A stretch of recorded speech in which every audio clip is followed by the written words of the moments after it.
네, 반갑습니다. UCS의 손도아입니다. 많이들 이제 가실 분은 가시고, 진짜 하실 분만 남으셨죠.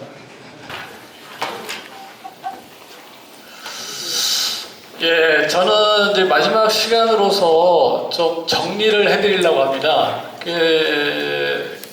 RPA라는 게 어쨌든 새롭기도 하고 또 이제 많이 듣기 이제 익숙하기도 하고 한 사회인 것 같은데요.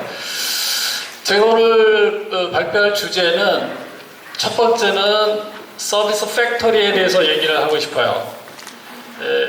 결국은 이 프로세스 자동화라는 것이 키는 자동화가 아니라 프로세스다라고 저는 생각하고 있습니다. 이 프로세스는 왜 하는가라고 했을 때 결국은 우리는 회사의 매출을 위해서 한다. 우리의 본연은 매출을 어떻게 올릴 것이고 비용을 줄일 것이냐가 이제 본연의 목적 아니겠습니까?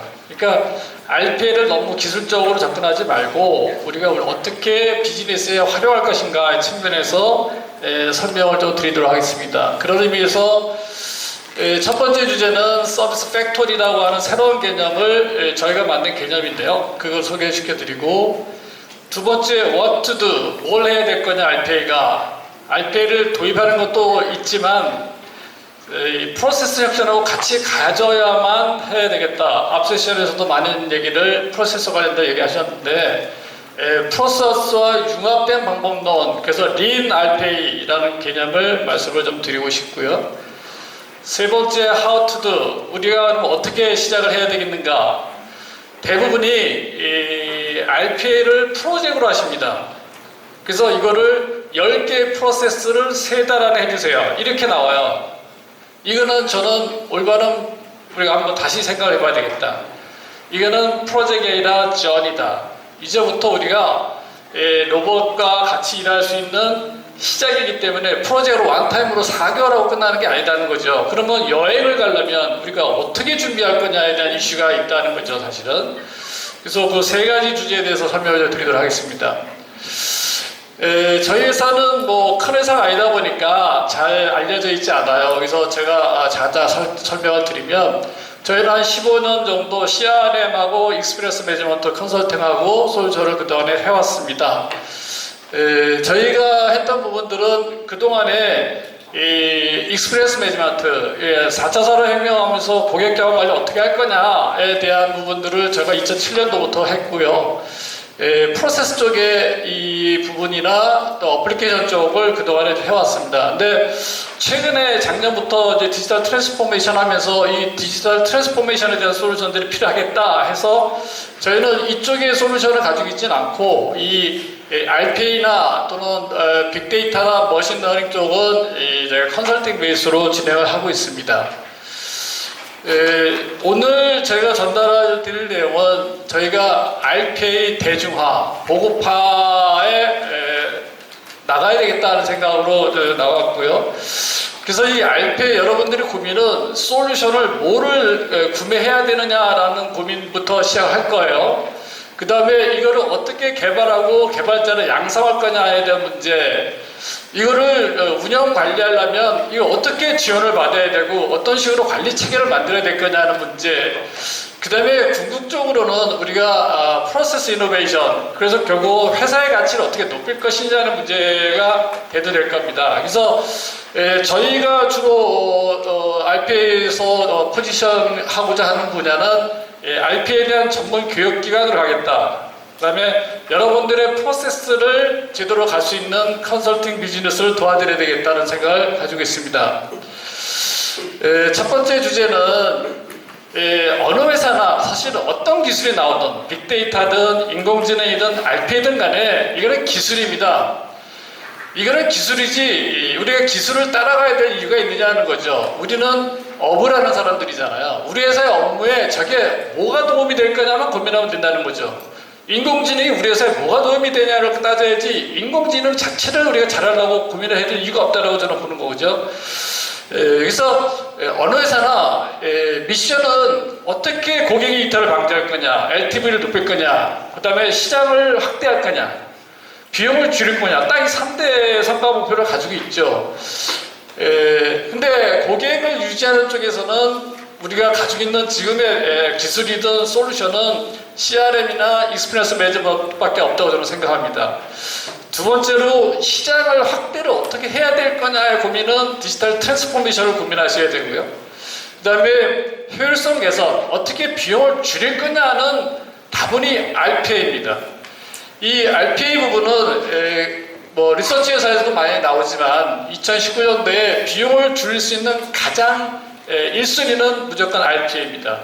이 RPA는 어떤 단기간에 ROI를 낼 수 있는 기술인데 이게 장기적으로 날 수 있느냐라고 하는 거는 퀘스천이죠. 그래서 단기간에 ROI를 낼 수 있는 가장 핫한 기술이긴 맞다.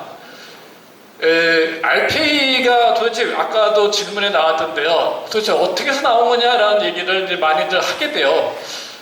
제가 보기에도요, RPA는 새로운 기술이 아닙니다. 가트너의 하이브 커브에 봐도 RPA라는 단어는 없어요. 근데 왜 RPA가 이렇게 핫하냐는 거죠. 저는 RPA는 새로운 기술이 아니라 새로운 생각이라고 생각합니다. RPA가 원래 스크린 스크래핑 하는 기술에서 나왔잖아요. 스크린에서 화면을 캡처하는 스크래핑 기술에서 나왔는데 이거를 마치 디지털 워커의 개념으로 만들어낸 어떻게 보면 생각의 전환에서 나온 작품이다 저는 그렇게 생각하거든요. 새로운 기술이 아니거든요. 이게 이렇게 활용될 수 있구나 라고 해서 이게 RPA니 디지털 워커니 이런 개념을 만들어진 거죠. 그래서 어쨌든 그런 면에서는 굉장히 새로운 패러다임에 접근했다. 2000년에 ERP가 들어오면서 2000년에 저는 오라클에 있었어요. 오라클에서 CRM 사업을 했었는데 그때 당시는 비즈니스라고 해서 굉장히 많은 이런 세션들을 했었거든요. 지금 15년이 지난 지금에서는 없잖아요. 저는 당연히 됐다고 생각을 전제하는 거죠. 이 비즈니스가 디지털 트랜스포메이션으로 바뀌면서 제가 볼 때 두 가지로 가고 있다고 보고 있는 거죠. 하나는 빅데이터 가지고 인공지능을 하겠다 하는 쪽이 한 큰 부류가 간 거고요. 한쪽은 RPA로 갔다고 봅니다. 그래서 저희 같은 경우는 이쪽보다는 일단은 지금은 이 RPA를 통해서 프로세스화된 조직을 만들어야 되겠다는 생각 때문에 저희는 이제 이쪽을 먼저 이제 가게 됐다고 이제 생각하고요. 처음에 이제 두 번째로 말씀드리고 싶은 거는 그거죠. 서비스 팩토리라고 하는 개념을 말씀을 좀 드리고 싶어요. 그러니까 제조는 스마트 팩토리라는 얘기를 하는데 그러면 서비스 업종은 어떻게 가야 되는가? 그래서 저희가 생산성본부에서 이 서비스 팩토리 과정도 강좌를 개설을 했습니다. 이렇게 보면 크게 제조는 제조 공장에 있어서 많은 것들이 스마트 팩토리라는 이름으로 자동화되고 있는데 그러면 서비스 인더스트리는 서비스 사무실 오피스는 그러면 뭘로 가야 되는가? 그래서 이 서비스 팩토리라는 개념이 필요하겠다는 생각이 들어요. 우리가 뒤에서 얘기하겠지만 프로세스라고 얘기하지만 뭐를 위한 프로세스냐는 진짜 생각을 해봐야 된다는 거죠. 그래서 이 서비스라는 것도 제조업에서 물건을 만들어내듯이 똑같은 품질의 서비스를 만들어낼 수 있느냐. 내가 컨설팅을 받는데 1억을 주고 받든 2억을 주고 받든 그럼 1억에 맞는 품질의 프로세스가 있냐는 거죠. 제조 쪽에는 품질이라는 것이 있죠. 제조 품질이. 서비스에 대한 품질이라는 것이 있냐는 거죠. 이게 왜 1억짜리고 왜 2억짜리냐는 거죠. 그런 부분들에 대한 고객의 가치가 있고 표준화된 품질 높은 서비스를 전달하는 그 프로세스 공장 개념을 저희는 서비스 팩토리라고 정의를 했습니다. 결국은 이 서비스라고 하는 사업이 결국은 제조업체도 이제 사무행정, 사람이 하는 건 다 서비스거든요. 예전에는 그 사람이 일을 했잖아요. 다 백로브, 수작업으로 일을 했는데 이때는 뭐가 필요했냐면 인사관리부라는 게 생겼어요. 인력관리부라는 데가 주로 사람을 관리했는데 어느 순간에 자동화가 되면서 시스템화가 됐잖아요. 시스템이 되면서 ERP, CRM, SCM이 들어오면서 전산부서라는 게 생겼어요. 전산부서라는 게 생겼어요. 그러면 현업의 직원들은 이 프로세스 상에서 단순 방법 업이든 또는 비즈형 데이터든 또는 의사결정 업무를 하고 있는 거죠. 에지지가. 앞으로의 미래는 결국은 이 사람들이 이 시스템에서 직원들이 일하던 것에서 이거를 RPA가 로봇이 자동화한다면 이 일은 도대체 누가 관리해야 되는가? 그러니까 RPA를 단순히 그냥 프로세스를 자동화한다는 개념에서 접근해서 해야 될 일이 아니라고 보는 거죠. 그럴 정도의 일이라면 이런 세미나가 왜 필요하겠습니까? 그냥 자동화하면 되죠. 엑셀 자동화하듯이 그냥 혼자 자동화하면 됩니다. 이런 세미나가 필요한 거는 이 RPA는 단순히 프로세스를 자동화해야 될 일이 아니구나. 우리 회사에 이제는 디지털 워크포스, 그러니까 디지털 로봇이라는 일하는 사람들이 채용할 문제구나. 그러면 우리가 수장님일 때는 인사부서에서 그런 걸 했는데 IT가 들어오면서 IT 부서는 다 있어요. 앞으로 로봇이 들어오면 로봇 부서가 생겨야 되지 않겠습니까? 누가 할 거냐는 거죠. 이제는 새로운 차원에서 우리가 받아들여야 되겠다라고 생각을 하고 있습니다. 이 오토메이션이라는 말에서 우리가 오토메이션 의미는 뭐냐는 거죠. 오토메이션이라는 의미는 최소한의 인력으로 프로세스나 절차를 수행하는 전략을 오토메이션 스트래티지라고 얘기합니다. 이 자동화에는 RPA로만 할 수 있는 게 아니거든요. 기존에 차세대던 어플리케이션 단에서 하던 부분들도 있고 BPR 단에서 해야 될 부분들도 있고 전략 단의 부분들도 있는 거죠. 그래서 결국은 이제 이 RPA 부분은 크게 저는 이제 두 가지로 가야 된다고 보는데, 하나는 벤더가 해야 될 일하고 또 우리 기업이 해야 될 일 두 가지 축이 있다. 벤더들은 기존의 RPA 정형화된 룰 베이스 프로세싱에서 뭔가 인식을 사람이 머리가 해석하는 걸 하려다 보니까 비정형 데이터 프로세싱도 해야 되고 로봇처럼도 일해야 되고, 이거는 센싱에 관련된 일이거든요. 실제 실행하는 거, 키보드를 친다거나 마우스를 클릭하는 거는 이미 자동화 다 됐거든요. 단지 머리로 생각하는 것만 이 RPA 솔루션들이 어디까지 해줄 거냐, 그 이슈가 기술적으로 남은 것이고, 그러면 RPA 벤더들은 이렇게 갈 건데 우리는 회사에서 그냥 그 솔루션만 사면 되는 거냐는 거죠. 이 프로세스를 제가 볼 때요, 프로세스라는 말도 정리해야 됩니다. 지금 얘기하는 프로세스는 정확히 표현하면 태스크입니다. 직원이 하고 있는 업무를 자동화하는 거지 정확하게 프로세스를 자동화하진 않아요. 그러니까 지금은 에디즈는 태스크 레벨, 직원이 하고 있는 업무를, 단순 반복 업무를 자동화한다고 얘기합니다. 그걸 좀 더 크게 가면 마케팅, 세일즈, 서비스, HR, ERP로 펑션 레벨로 가고요. 좀 더 바람직하게 간다면 커스터머 센트릭, 고객 중심의 프로세스로 가야 되지 않겠습니까? 결국은 이쪽으로 가야 될 부분들은 회사가 해야 될 일이고요. 이거는 벤더가 해야 될 일입니다. RPA가 할 수 있는 일은 결국은 기존에 이 어플리케이션이 개발된 거 위에서 뭔가 사람이 키스트로크 하는 거를 자동화하는 거기 때문에 이 부분들은 이제 많이 기술이 되었다 보고, 단지 센싱하는 부분, 이게 정형 데이터 말고 비정형 데이터를 어떻게 인식해낼 수 있을까에 대한 이슈들이 이제 인공지능으로 올라가고 있다고 보고 있고요.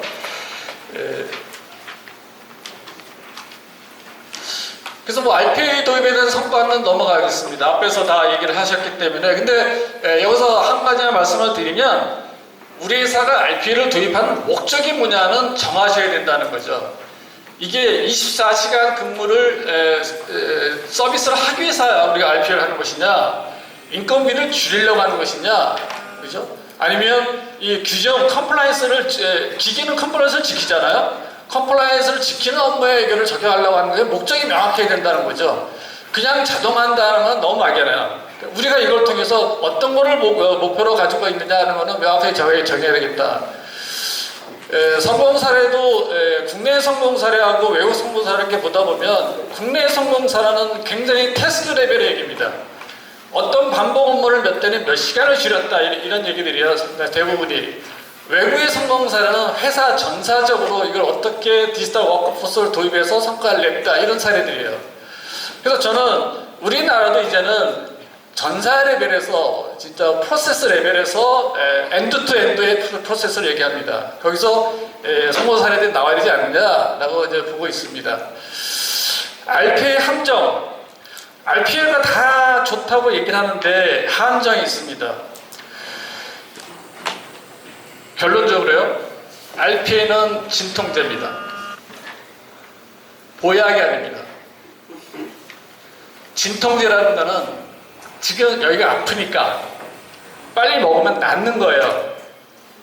RPA로 모든 문제를 해결한다는 건 난센스라고 저는 생각합니다. 진통제이기 때문에 이거는 의사가 처방을 해야 되는 거예요. 잘못된 프로세스를 자동화했을 때 상상을 해보세요. 잘못된 프로세스를 자동화했으면 더 빨리 10배, 20배 더 빨리 잘못되게 가는 거예요, 회사가. 그러니까 RPA는 진통제다. 이거는 절대 보약이 아니다. 적절하게 써야 된다는 얘기고요. 이 프로세스라고 말을 많이 하는데 미안하지만 우리나라는 프로세스가 문서화되어 있지 않습니다. 이 직원이 퇴사하면 그다음부터 제로입니다. 다시 시작해야 됩니다. 저는 근본적으로 프로세스형 조직으로 가야 된다고 보는데 제가 RPA에 뛰어든 거는 이 프로세스형 조직을 만들기 위해서 뛰어들었어요. 사실은 이 회사가 이 프로세스상에서 올라타야 되는데 그게 아니라 자기가 업무를 하고 있는 거예요. 그건 태스크 레벨에서 일을 하고 있는 거죠. 그러다 보니까 이 태스크 레벨에서 RPA를 자동화할 수밖에 없는 상황이라는 거죠.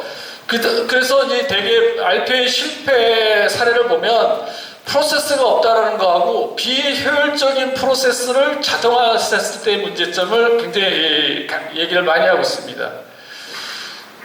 현재 4차 산업에서 가장 우리가 가야 될 때 해결해야 될 가장 큰 장애가 뭐냐면 첫 번째가 사일로입니다. 시스템이 다 사일로고 조직도 다 기능 단위로 돼 있어요. RPA가 왜 각각을 받냐 아까 질문하시던데요. 사일로 때문에 그렇습니다. 시스템이 다 다르니까 사용자가 여기서 읽어서 여기서 넣고 이런 행위를 할 수밖에 없는 거거든요. 그렇다고 IT에서 그걸 통합으로 다 재개발해서 완벽하게 해줄 수 있느냐? 못하잖아요. 그럼 IT 안 할 때까지 그럼 나는 노가다를 해야 되느냐? 아니다. 그건 RPA이다. 그래서 RPA가 각광을 받는다고 생각을 합니다. 이게 RPA는 어떻게 보면 뒤에도 말씀을 드리지만 RPA는 IT 기술의 기술적 부채입니다. RPA로 만들면 만들수록 이자 부담을 하셔야 돼요. 화면이 바뀌거나 프로세서가 바뀌면 저거 어떻게 관리할 겁니까? 대책이 없어요. 어떻게 관리해요? 보수를 100개를 만들었어요? 1000개를 만들었어요. 그걸 어떻게 관리할 거예요? 화면이 하나 바뀌었어요? 어떻게 이걸 추적하면서 갈 거냐? 그러니까 이거는 진통제다. 하지만 그거를 빨리 우리 해결을 해야 되니까 해야 될 좋은 솔루션이긴 하지만 이게 모든 걸 자동화를 해준다라고 하는 거는 아니라고 저는 생각하고 있습니다.